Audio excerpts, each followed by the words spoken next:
कोल्हापूर जिल्ह्यात सध्या जिल्हा परिषद अध्यक्षपदाच्या निवडी संबंधीच्या हालचालींना प्रचंड वेग आलेला दिसून येतोय.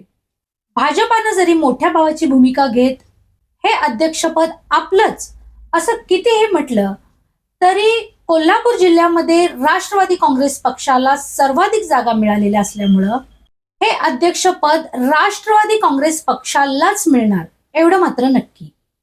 अध्यक्षपदाच्या या निवडीमध्ये सर्वाधिक नाव चर्चेत आहे ते म्हणजे गडिंग्लज तालुक्यातील गिजवणे मतदारसंघातून जिल्हा परिषदेसाठी निवडून आलेल्या सौ शैलजा सतीश पाटील यांचं.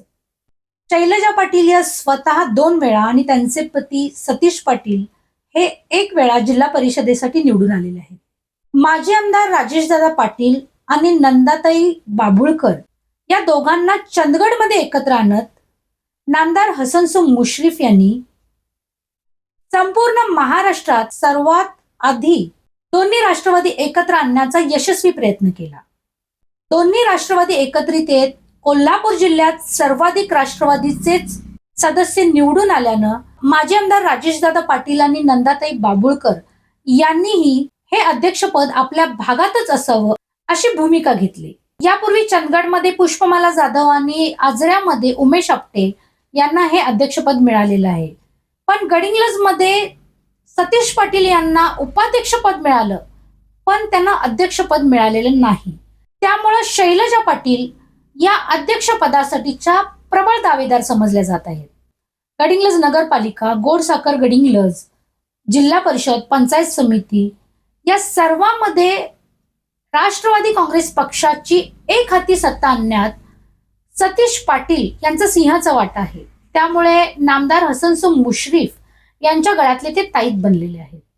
शैलजा पाटील या स्वतः उच्च शिक्षित आहेत. साई एज्युकेशनच्या माध्यमातून त्या शिक्षण क्षेत्रात अग्रेसर आहेत.